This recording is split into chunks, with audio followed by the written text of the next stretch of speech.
All right, y'all, welcome back to the channel. And I wanted to pick up on the financial series. We were out in the greenhouse, the DIY Bootstrap Farmer greenhouse.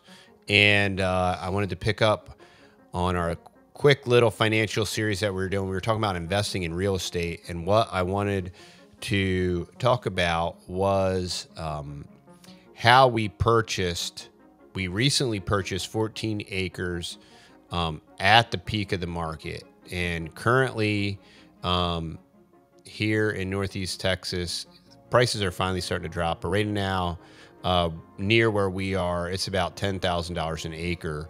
And I wanted to explain how we did that, how we purchased that for $30,000.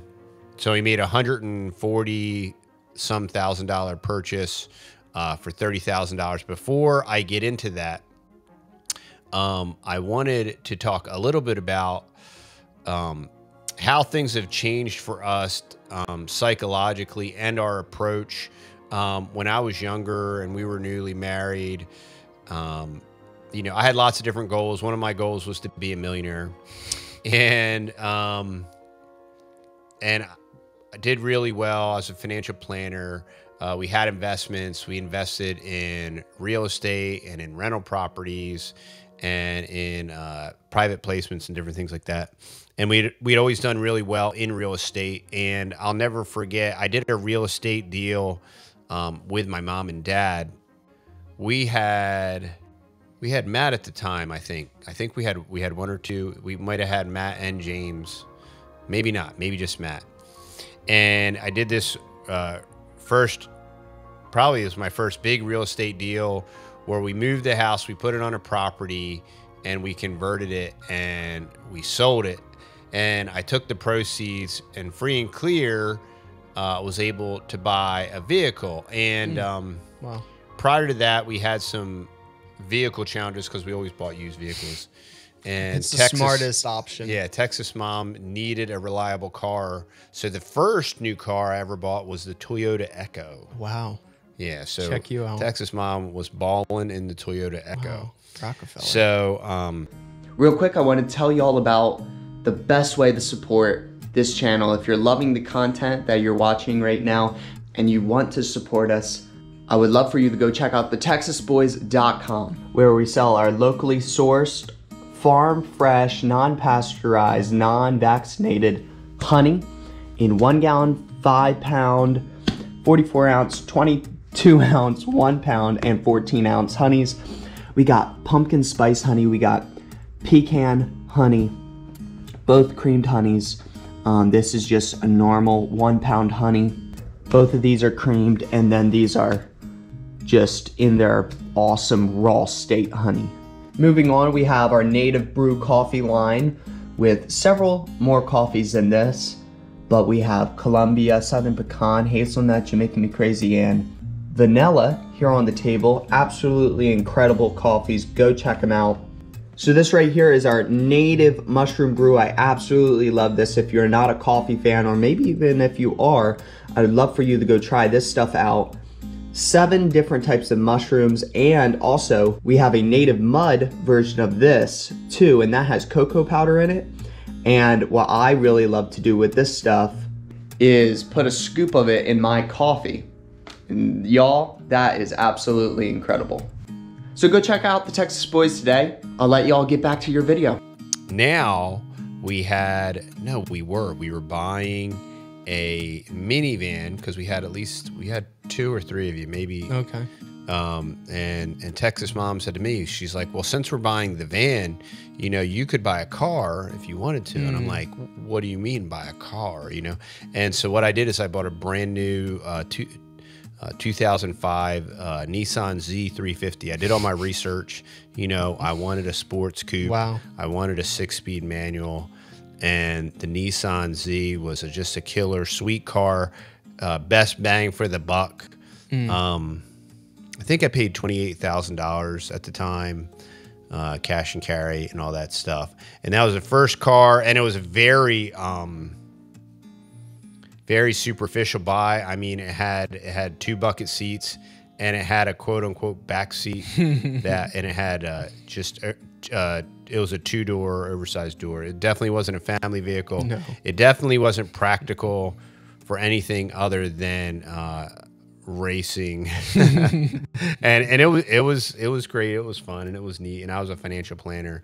Didn't work so well when I became a contractor. The ladder rack just wouldn't fit on that thing. So anyway, all that being said, at the time, you know, that's where my mind was, and that's what I wanted. And I wanted the kind of like the status symbol thing, and I wanted to be a millionaire and all that stuff.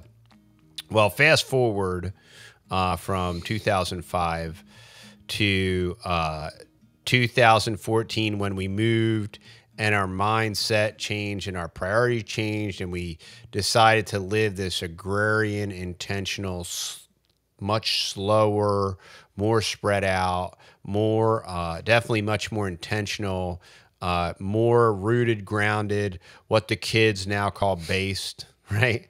I'm learning all this as our That's a new one for me, base. yeah, as our vocabulary devolves into total stupidity. Literally. You got to learn all these tradcon and all that stuff. No, I'm good. I'm okay. I don't need to learn all this stuff, but I do need to be able to decipher what people are saying. So Yeah, I exactly. I guess it does help. But anywho, so fast forward, and you know our concepts, our mindsets have very differently changed. You know, so in order to celebrate that real estate deal back then, 2005. Basically wasted $28,000 on a brand new vehicle. Then ended up selling. I bought it free and clear. They do retain their value. So, you know, I rationalized that it was the logical right thing to do. Okay. I see. But nonetheless, so now fast forward to 2023. You no longer have that car. I haven't had that car for a very long time. Okay. I've never again, since I purchased that car, have we ever purchased a new vehicle? Nope. Okay. So there's a financial tip for you. Do not waste the money in buying a new because vehicle. the second it rolls off that lot, it depreciates in Yeah. value instantly. Yeah, instantly. You're never getting it back. So that's tip number one is never buy a new car ever. I mean, it doesn't make any sense. Now, there was some weird stuff with this hyperinflation and stuff flipping and inverting where it might have made sense. So I won't never say never. For a season. There's another tip. Never say never. Okay. But, okay, so that's tip number one. Tip number two, make all your own food out of whole ingredients. Yeah. Never eat out. Never snack. Never convenience store shop.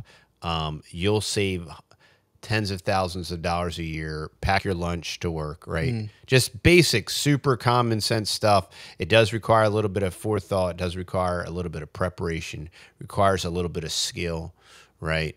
But it literally saves you thousands and thousands of dollars a year. And something like preparing and bringing your own food is going to also make you a much healthier person. So you're going to benefit in multiple ways. So a couple tips there. Now we've moved, we bought our homestead. We did that with destroyed credit, right? Because when we left, we had to let them foreclose on our property. Sadly.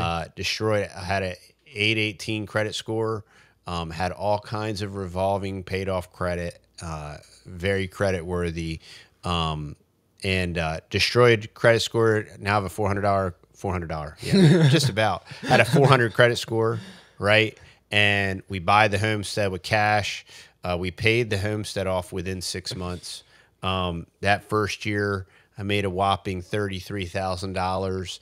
And because of that, that was my lowest grossing year since probably before I got married. And so we got to experience some of that government welfare called tax refund, where we got paid out like 2 or 3 or 4 times what we paid in. So that was an interesting experience. Yeah, it was rice and beans, beans and rice type of deal there. That was actually the first and only time I've ever experienced that phenomenon of getting a return that was 3 times greater than what I ever paid in. And thankfully, I've never experienced that again. I do usually get refunded what I pay in because of different tax strategies and different things, and consult a CPA. Financial tip number 2, 3, or 4, or 5, 5 through 10. Hire a CPA, have a CPA, use a CPA. If you do anything and you listen to anything that I tell you, get a CPA. My CPA charges me $200 or $300 a year. Wow. Saves me tens and tens and tens and tens of thousands of dollars every year. Tens of thousands of dollars every year. And the investment in a CPA is a drop in the bucket of what they do for us. And why would you want to give the government money? Exactly. Period. I don't want to pay them to begin with.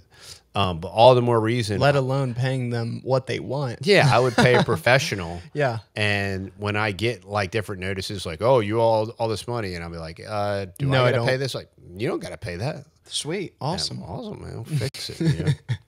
So that's a huge tip. Hire a professional, hire a CPA. And when I say hire a professional, hire a CPA. You know, don't hire an accountant or anything. Just hire a CPA. You can find a very reasonable CPA for a couple $100 a year, and they'll do a great job, and they'll save you tens of thousands of dollars. And you can then, in turn, instead of just giving that money away, I mean, I'd rather light that money on fire, but rather than giving it to the government so that they can, you know, save the world and end poverty and, stop the war on drugs and create world peace and harmony, you know, because that's what they do with all that money. Yeah, they just create harmony and peace. Yep. They fixed the food pyramid, so they fixed all the food. They abolished poverty, and there's no more wars. It's peace and harmony in all the world, just like on Peppa Pig. Get a CPA. So how did we purchase 14 acres? How did we purchase over $140,000 of real estate for $30,000? With now my credit score is much better. Okay. My credit score is almost 800 now. But we did not finance any of this. We did not conventionally finance any of this. So it wouldn't have mattered if I had a 400 credit score. This was the second property that we purchased through the grapevine, through word of mouth. We purchased our ranch about 4 or 5 years ago, where our Longhorn are.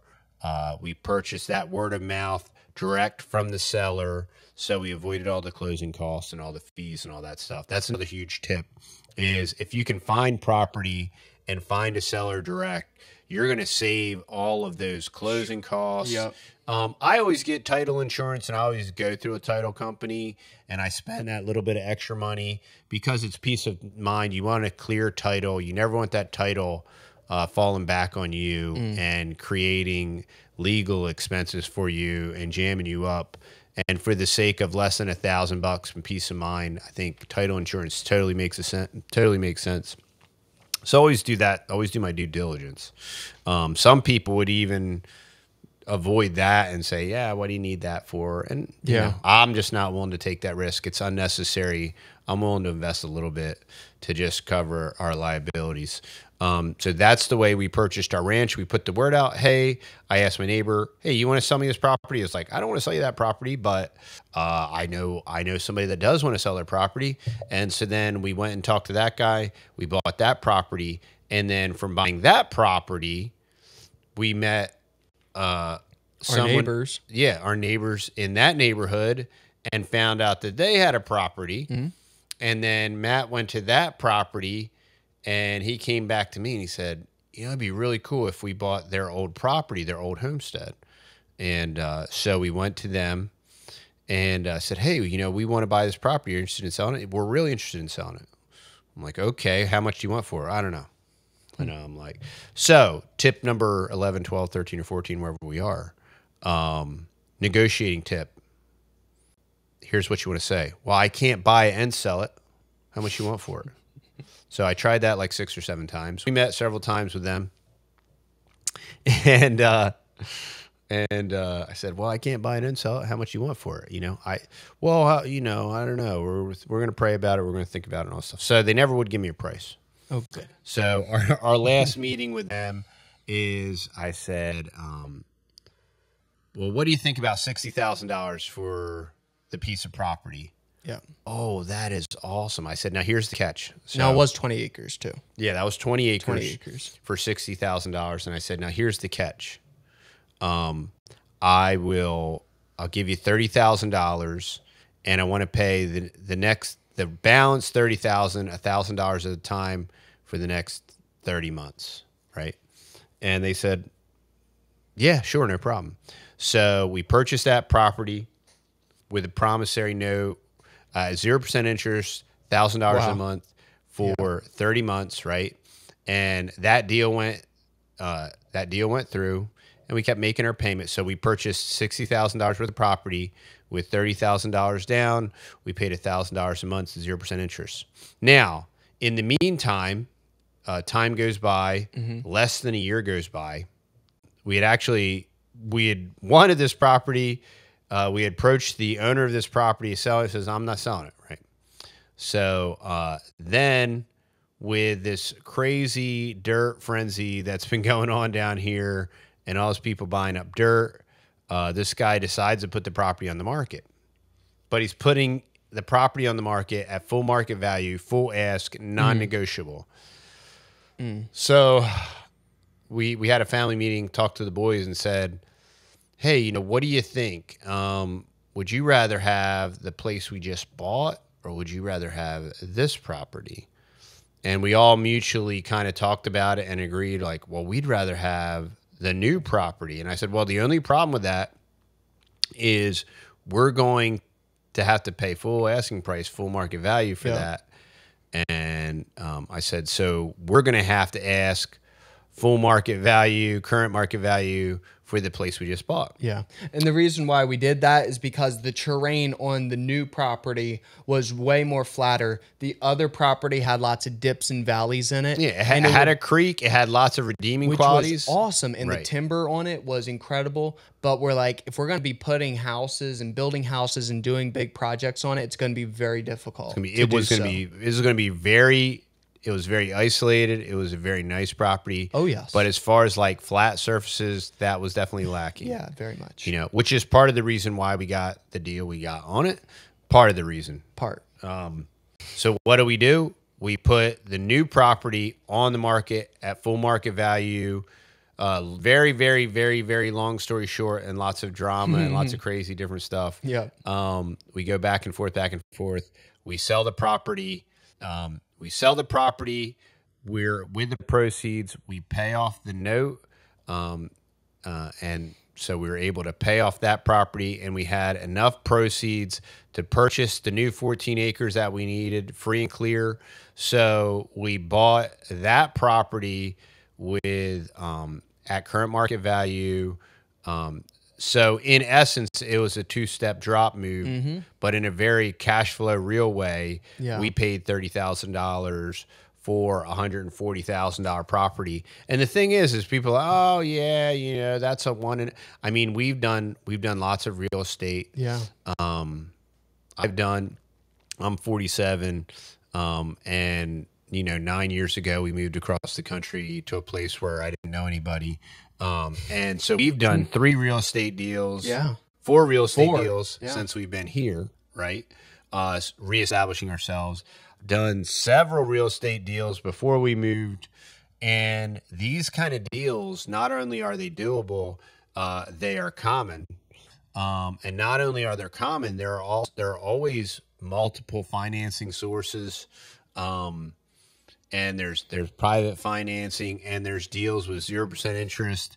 It all comes down to, you got to look at a lot of deals. You got to ask. Yeah. And if you ask, you have not because you ask not. And these deals happen. And the thing is you never fall in love with a property. You fall in love with a deal. Exactly. And you can never really go wrong if you buy right.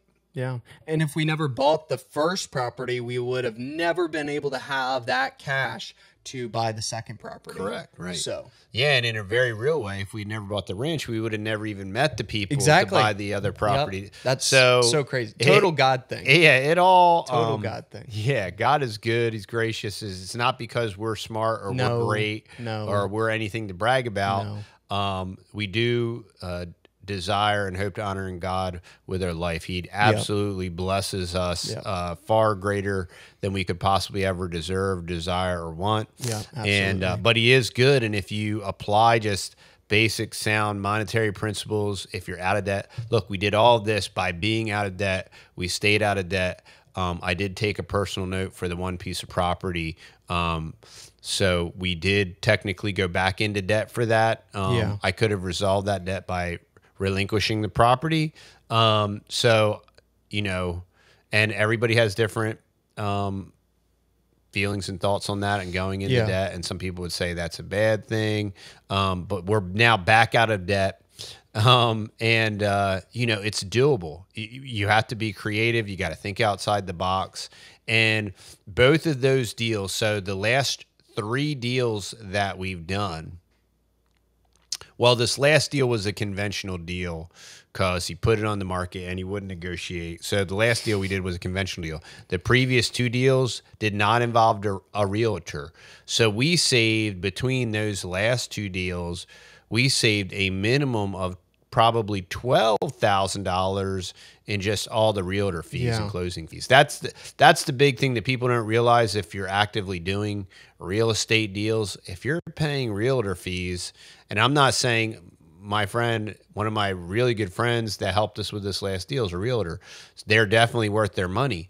But when you're doing real estate moves and you're moving in and out of real estate, if you're paying fees every time, it'll eat your lunch. Yeah, it'll destroy your profit and it will eat your lunch, and you'll walk away with nothing except you have appreciation that's been eaten up by dealer fees and by realtor fees and by house fees and all these different closing costs. And nobody ever talks about closing costs, but closing costs year over year go higher and higher, and they eat up more and more profit. So yeah, you always got to be aware of your closing costs. You always got to crunch the numbers, and the numbers have to work, and the numbers don't lie. Yeah, exactly. And so I hope this gets your wheels turning and spinning and thinking. On our last financial video, somebody said, oh, but what if, you know, the place that we want to buy, the regulations don't allow us to live temporarily there while we build? Well, you know what? That would be such a massive red flag for me. Like, I'm like, I have no interest in that property. I don't care that property does not fit the requirements. If the government can control what you can do on your property, do not. Yeah, and they're controlling it like before you even nail a 2x4. Exactly. So I'm like, I definitely don't want to live here. And if they're going to try to regulate me before I even do anything and prevent me from doing what I actually want to do, I mean, that's just the handwriting on the wall. That this is just a bad deal. Yeah, and that's why we live outside of the city limits, and we recommend everybody to live in the country. Get out of your flashpoints. Yeah, and because there's no real regulations, there's no building codes, and that doesn't mean you build subcode. You build above. You build above code. That's you what want we it do. to last. You want it to be right, but you definitely don't want some. Plus, all these building, I've met very few building inspectors that even knew what they were looking at or talking about. So, and I know I just offended some of y'all building. I'm a retired 30-year building inspector. That's what Wrangler Star would say. Not all. Yeah, not all. And it's just like these, you know, these home inspector guys that inspect. Yeah, they're way worse than building inspectors. But anyway, so I digress. It's just contractor pet peeve stuff. Yeah. But yeah, so that's my tricks and tips, and that's how we bought $140,000 property for $30,000 debt free. And there you go. So that's all of my financial wisdom that I can give you for today. So I really appreciate y'all hanging out, and I hope you enjoy our new setup. We got some multiple camera angles going on, and James is operating the cameras. Yeah, so that's the person who keeps flipping back and forth to all the camera shots. So, and I'm sure there will be some people that'll be like, "Will you stop flipping back and forth?" You know, you just can't make everybody happy on social media. You know what I mean? That as you can try to make it cooler and cooler and more interesting. Yeah. And there'll at least be one person that has a problem. One with it. Karen. That's what's Yeah. so awesome. So yeah. that's anyway, why social media is great. Yeah. So anyway, y'all, love y'all so much, and we'll see y'all in the next video. Thanks for watching. Bye-bye. Bye.